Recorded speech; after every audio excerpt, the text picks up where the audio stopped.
I'm back. Just because the guy with the burrito in his butt came on the show doesn't mean you can take me away forever. And this week, BYU is going to lose to UCF. This is the Big 12 squad.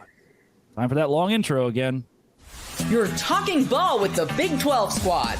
From Oklahoma State to Utah, from Kansas State to BYU, from Houston to Texas Tech, it's the local experts of the Locked On Podcast Network bringing you scoops, breakdowns, and the most comprehensive preview of the upcoming Big 12 weekend. Buckle up. It's the Big 12 squad, and we have a seat for you. No hurt feelings and thin skin allowed. Squad up. You're part of the Big 12 squad. Happy Thursday, everybody, and welcome into the Big 12 squad. Grab a drink or two or six based on the way this show usually goes, and let's enjoy the Big 12 squad as we get everybody in this conference together. Thank you for making our shows your first listen every single day as a part of the Locked On Podcast Network. Jake Hatch of Locked On BYU Cougars, Cody Stovall, Locked On Oklahoma State, Mike Giddens of Locked On UCF, brand new to the Locked On Podcast Network, Mountaineer Paul of Locked On West Virginia, Kevin Borba represents Colorado, and Parker Ainsworth of Locked On Houston Cougars, who records every show on a Nokia 6. Thank you, Parker, for bringing the throwback to the episodes. We're still working on Wi-Fi here, apparently. I was going to say, you said they're supposed to have a few during. It feels like we record as if there have been a few before. I don't know how this normally goes. Yeah, usually. Oh, my gosh. And then late to the party, Casey Cowan of Locked On Texas Tech. That's exactly where we'll start. Casey, Texas Tech was also late to its football game. They didn't show up till the fourth quarter, and then they decided to do those points. What on earth happened there? Well, I thought I would just do my best impression of the Red Raiders, show up late. I'm also going to leave early, if you don't mind, just not play the fourth quarter. What happened there? We call it a typical teching in the 806. Home favorite, sold-out crowd, a homecoming, got a little momentum in the tank, and then you lay an egg. So for lifelong Red Raider fans, not something we haven't seen before, unfortunately, but we did learn again, when you don't pressure their quarterback, they pressure yours. Yes. Good things don't happen. And unfortunately, that's been a common theme for the Red Raiders so far this season. Yeah, and the kid that transferred from Texas Tech to Baylor did a really good job of getting in the Texas Tech backfield all Saturday long and giving the Bears thanks for that reminder. In love. Yes, thank you, Casey. All right, see you, Casey. Good to have you. Wait a second. You guys this week are at TCU. TCU's favored by 6.5. Why? I mean, if we break it down, okay, Casey, if we take away last week, didn't happen, Fugazi, right? Which I'm sure you would love, by the way. Then TCU's not favored in this game. We're taking 1 week of a sample size and giving it all to TCU. Is it right the Horned Frogs should be favored by a touchdown?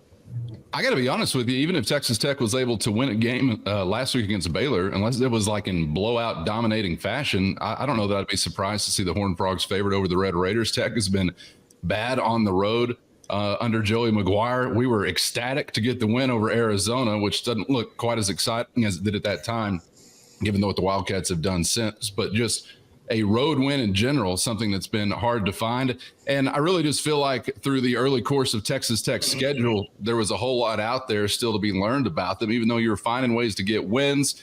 You're in one more margin ball games, obviously, which is a consistent thing, the Big 12 Conference. So I'm not surprised, really. I got to be honest with you. I don't think it's all that crazy to see Tech a dog on the road, whether they would have won or got the result that they did. Good. Glad to see things are still not going very well over there. There's so little confidence in either of those responses. Hey, man, Cody, I've been lifelong in this Texas Tech game, all right? We're a coin flip program. I don't care what the week is.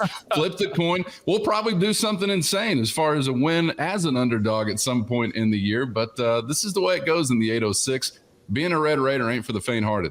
10-2 is still technically possible. Exactly. Cody Stovall, not only did Oklahoma State win against BYU, they also lost against BYU on Friday night, and you chipped a tooth. So you going to sign language for us here, or how does that work?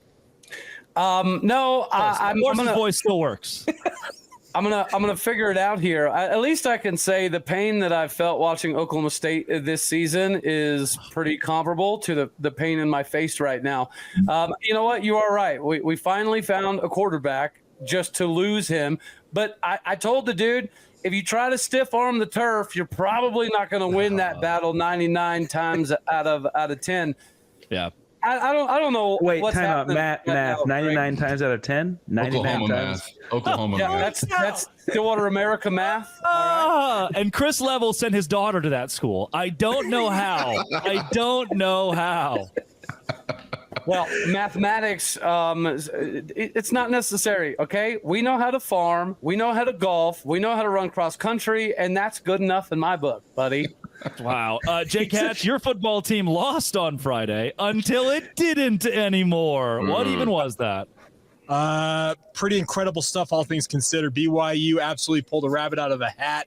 Jake Retzloff continues to show that he is absolutely masterful at the quarterback position, and I can't put anything past this BYU squad right now because they seem to have found different ways to win every single week. But let's go to the team that also won on Saturday. Mike G with UCF. Your team got a big win on the road against Iowa State. I turned the game off at 28-14. It was over. And then you pulled an Oklahoma State. What a fall apart in Ames. I feel like Jake's rubbing it in my face talking about finding ways to win. We're finding ways to lose down in Orlando right now. But look, I think it's going to be a great game on Saturday. UCF they're going to give them hell. But there's something about a team that can't find ways to win at ends of games that makes things exciting in a bad way for fans. So, look, fans are raising the pitchforks. It feels like the FireGusMalzahn.com website gets fired up here late in the season. There's a lot of pressure in Orlando right now, and so it's going to be a great game on Saturday. I can't wait for this. It's going to be primetime Big 12. How about Mountaineer Paul? Just got news that West Virginia has fired Neil Brown to hire Nick Saban. Helping break that one down. Saw that headline this week. Congratulations, my friend. A guy can dream. A guy can only dream. It's either going to be Jimbo or Nick Saban, according to our fan base. Of course, yes. What about Santa Claus? Is he busy this time of year? I feel like fall's kind of his prep season. So it's been rough, obviously. Neil Brown now is 3-17, lost 8 straight ranked opponents. Just unbelievable. Can't even defend it at this point. And I just reported earlier, Matt Yeomans of VSIN is reporting that Neil Brown will be out by the end of the season. I did a show on that earlier. Probably going to be gone. Mountaineer Paul, I am reporting that I will pee tomorrow morning after waking up from sleep. That's great. Breaking news. Neil Brown was fired at the end of the season. Surprise. Not a huge surprise at all. But it was nice to get, because our local media just won't say anything bad at all about Neil Brown, no matter what. So it was nice to see somebody report something outside of it. Is the weather nice? Did you have fun? Yeah. Cody Stovall, you know a thing or two about that. Those athletic departments, the second you start asking those real questions, they get a little stingy.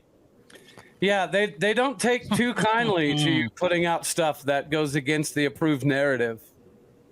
That's Cody Stovall. Thank you very much. And scene. Hey, coming up here on the Big 12 squad, Colorado has an outside shot at the college football playoff, which I think our friends at ESPN would kind of like. So that there's a real possibility.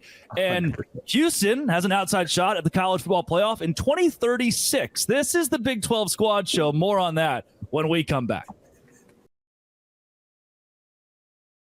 Today's Big 12 squad show is brought to you by FanDuel. FanDuel is the number one place that I will go and say BYU is an underdog against UCF. I think BYU is going to win this game. I'm going to go FanDuel, and I say FanDuel +2 for BYU. Absolutely sign me up. FanDuel.com is America's number one sportsbook. And right now, if you put in $5, ching, they'll give you $200 in bonus bets. Oh, no, I lost my $5 bet. That's fine.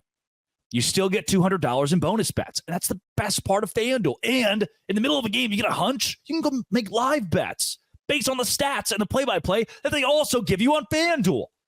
It's easy. Visit FanDuel.com. It's America's number one sportsbook. I promise. You'll love it.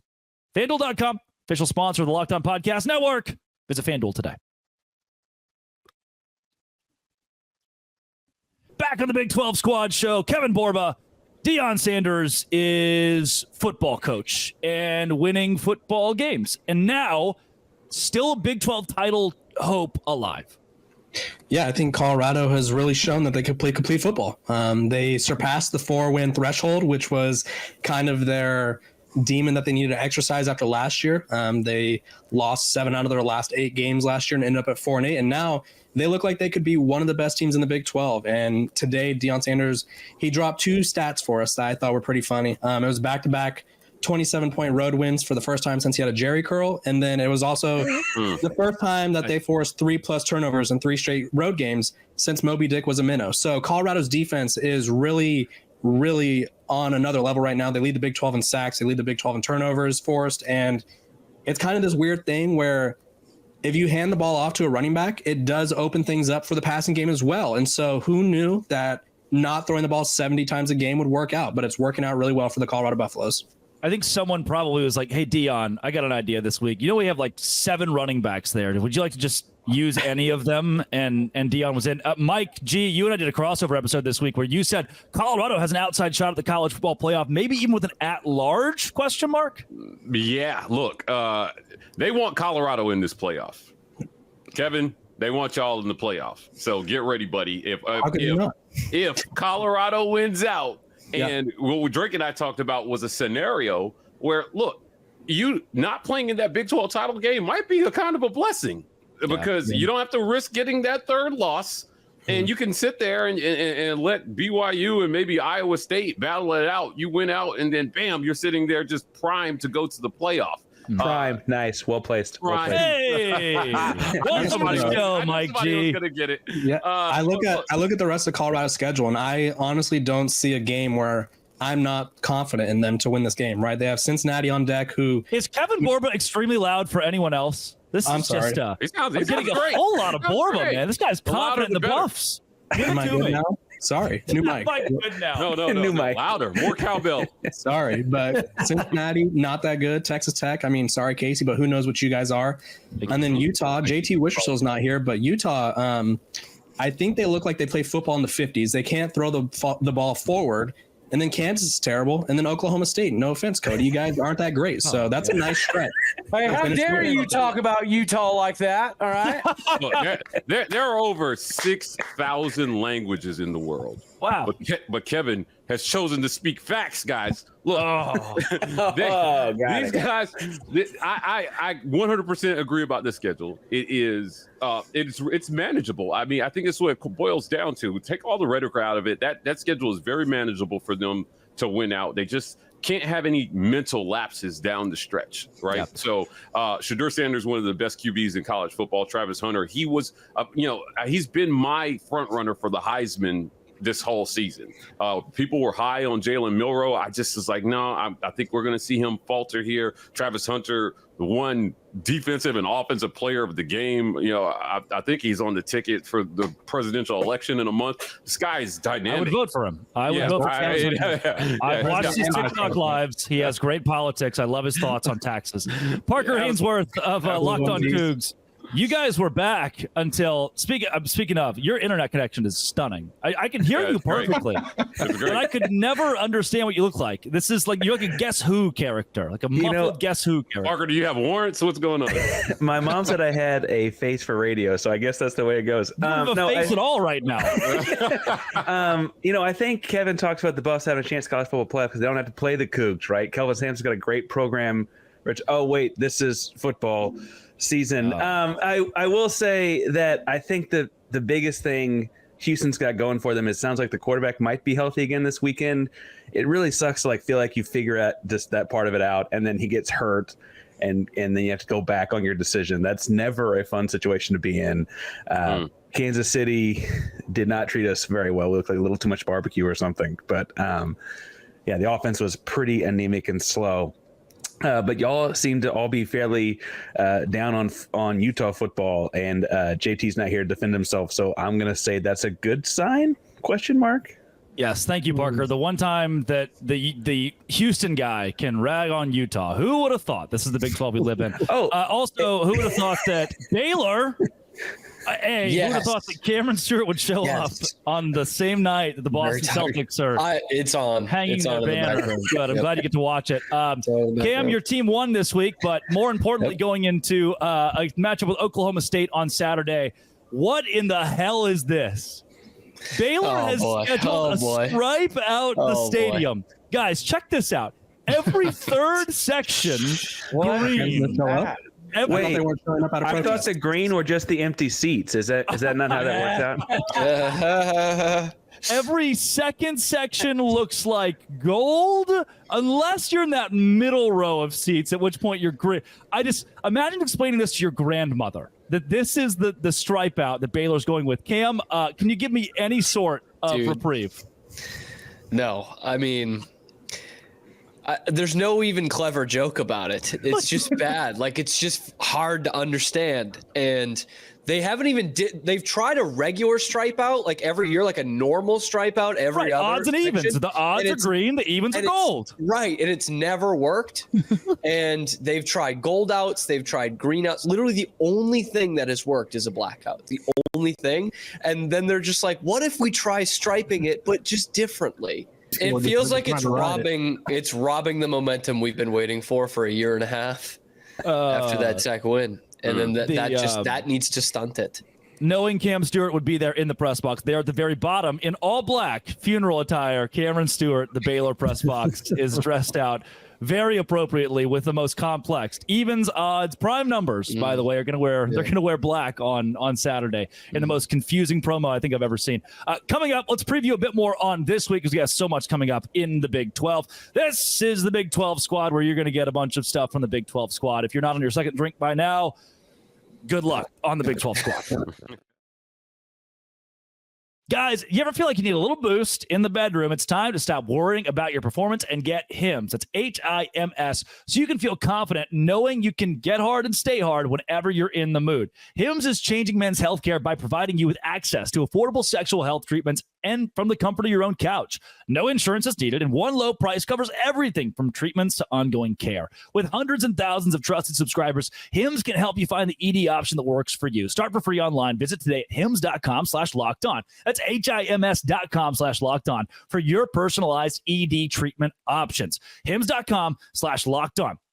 The products mentioned are chewable compounded products which are not approved by or verified for safety effectiveness by the FDA. Prescriptions require an online consultation with a healthcare provider who will determine if appropriate restrictions apply. See website for details and important safety information. Subscription required. Price varies based on product and subscription plan.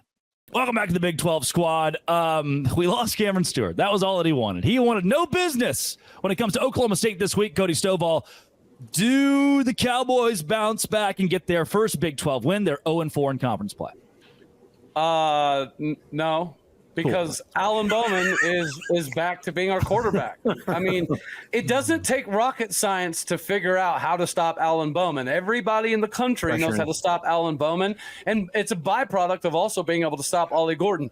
What BYU couldn't do, and what most teams have difficulty with, is a mobile quarterback, because it changes the numbers for you defensively on how you can attack and how you can overload certain sides of the ball. Garrett Engel could run. Zane Flores could run. Well, they're both injured, so they're not running anywhere. We have another quarterback who shattered all of Tom Brady's high school records at 6'4", 207 pounds, who runs a 4.59 40. And guess what? He ain't going to flip and play either, because Mike Gundy would rather pretend that making a bowl game is still the epitome of Cowboy football, as opposed to realizing that in the new Big 12, I don't know, we're supposed to be some king ding-a-ling swinging team. But we're not. Ding-a-ling swinging. Yeah. Right. Mike G, locked on UCF. Welcome to the squad. Okay. You can borrow that one if you need to. I don't know if Guff Malzahn is going to be in a King Dingling conversation, but if so, I got you covered, buddy. I just like the rocket science reference from a guy that put 99 into 10 earlier. Like it just keeps giving. It just keeps giving. Hashtag you're welcome. It spreads. It spreads. It spreads. Mountaineer Paul, West Virginia going on the road against Arizona this week. Let's go a bit more in depth. Nova Fita's still good. Ted McMillan's still good. In the Fire Your Coach Bowl, do you think West Virginia does ultimately have the? Do you want West Virginia to win or just get it over with? On a serious note, I could never root against. I know too many of those players. I could never ever root against them.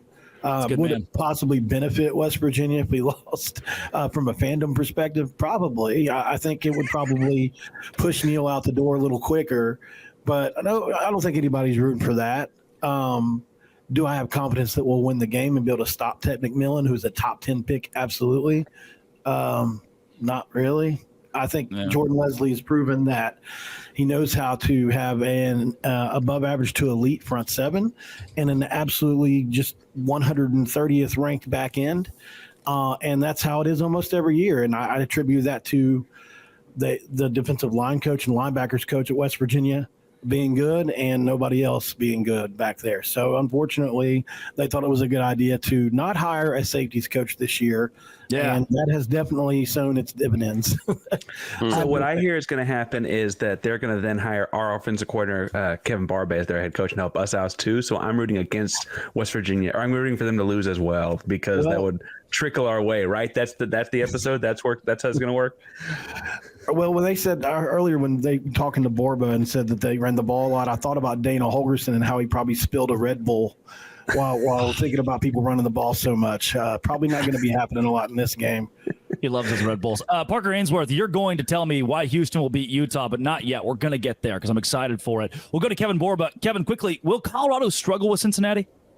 I don't think they will. Cincinnati's defense is worse than Colorado State's, and Colorado lit them up. That was just kind of the only comparable defense in the hundreds that I could find when looking this up. Realistically, I don't think anyone could slow down Colorado's offense, regardless of how many receivers they have down. I think it kind of was a positive moment for them to win big without Travis Hunter this past week. He probably shouldn't have played for the 5 minutes that he did, but they won big without him, and I think they've shown that they've come a major way. Their defense has stepped up, their offense has stepped up, and I think a lot of people are changing their opinions on Colorado. I think I even saw a positive comment from Paul Feinbaum, so pretty big deal. Good. You've got Feinbaum. Feinbaum showing Big 12 love. That's a big deal. Watch it. Let's rock with Casey Cowan, Texas Tech. I know you gave a bit of a preview about this TCU game. Will you call the shot that Tech wins it on the road in Fort Worth? If you could give me a favorable turnover margin for the Red Raiders, then I could call that shot. Texas Christian has been giving the football away left and right so far this year. And coming into last week, Tech, I think, had 9 takeaways in the previous 3 or 4 ball games. Then they go goose egg against Baylor. So you could say we're due. So maybe we'll pick back up where we left off previously there and continue to make hay on Horned Frog mistakes. And it has been good to see that the people in purple have been prone to chunk plays on the ground. And Taj Brooks is a guy that I think maybe can take advantage of that. Again, when I say that Texas Tech is a coin flip roller coaster kind of program, that does include doing something unexpected, which might be going back with your hair on fire on the road after you're embarrassed at home and pulling off a win. So I am feeling bold about it, but I really need to know what that turnover column is looking like to call the win, I think. Mike G for UCF going this week at home against a BYU team that's number 1 in the Big 12. I know you've said on both your show and our crossover episode that UCF will win. In a short synopsis, why is that the case? It's going to be the ground game. The 354 yards on the ground they put on Iowa State, and that's in large part because of Ja'Cory Brown being able to run the ball effectively. 13 carries for 154 yards. If they can play ball control, because I think the only way to slow down Retzlaff is just to keep the ball away from them, right? Yeah. And if they can play ball control, they can win time of possession. You can limit their opportunities to score, get some key 3 and outs there, which they've shown the ability to be able to do, and then get opportunistic turnovers, which they did versus Iowa State as well. Again, I understand the late crash out this past weekend, but I really feel like BYU, this is not in the bag for them. UCF can do this. They've just got to execute their game plan. They've got to win the turnover battle, and they've got to get the run game going like they did on Saturday versus Iowa State. They can win time of possession. They can win this game. Yeah, Jake Hatch had to pop out real quick, but on behalf of him, I do think BYU ends up winning this game, though UCF gives up a lot of fight. I just haven't seen enough in the passing game for UCF to be confident in them winning. They'll be one-dimensional on the ground. They were this week, and it almost worked, but almost only counts in horseshoes and hand grenades. Parker Ainsworth, Houston and Utah this week. We have no JT Wistrcill, who has gone into hiding, witness protection after Utah's fallout. I heard he's applying for the OC job. Is that not? If the team who has more offensive coordinators gets an edge here, then Houston really looks good. They have exponentially more offensive coordinators than Utah. I would also take $1.8 million to step down from my role as Utah's offensive coordinator. For you, the Houston Cougars this week, after being demolished by Kansas, right back to your old ways. Is there a world in which Utah falls to 1-4 in Big 12 play and loses to the least of us. I think the biggest thing is, and it sounds silly after what just happened against Kansas, but through most of Houston's season, they've been in games where the defense plays well. They played Iowa State. The Oklahoma game, yeah. Oklahoma game. Iowa State was 3-0 in the late third, like at the end of the third quarter. Like these games typically are closer because of that. I look at a Utah team that has what feels like negative offense and literally no offensive coordinator, a quarterback situation. They've got the younger Wilson brother out there slinging around because they don't know the old man finally broke at quarterback, right? And he'll be back next year. Him and Alan Bowman both. Yeah, but they won't let him play with the wheelchairs. I don't know. No, I think that the truth there is that that sets up for if Houston's defense is back on track, and Kansas was the admiration or the one that sticks out. Back to English class. I think that's the moment that Houston kind of gets a couple turnovers. It's a night game. It's homecoming. The crowd, even though it's been a rough year, should be up for those kinds of things. I think those are all good signs. Zion Chris is supposed to be healthy enough to play. I think they missed him after he went out pretty early last week, and so those are all good signs. I will say the Houston offense has been horrible. We've talked about 14 points last Saturday being the third highest point total on the season for them. That's rough, and so that doesn't. TCU won 13-7 though, so. True. Parker, if we send you back to English class, we can send Cody back to math class with you. We can make it kind of a package deal. 99 out of 10 for him. Shaking his head violently, no. The ghost of Parker Ainsworth. I only wish we could have seen you tonight. I'm sure you look great. I would have no idea. This feels like punishment for my Astro shirt on. I realize I had an Astro shirt, but that's the reason that I can't be seen. That'll do it. The Ainsworth curse. I feel like today was just this beautiful encapsulation of what the Big 12 is. Quick, in and out, easy, chaotic a little bit. Some guys came, some guys went. That is a beautiful thing. Pause. Come on, Cody. There it is. It's the last time that I go off script. Wow. Just stuck to the Cody. Quick, in and out and easy, huh? So many times. Some guys came and went. All right, we will. I'll just hide that one from production and make sure they don't see it, and then I'll be suspended for next week again.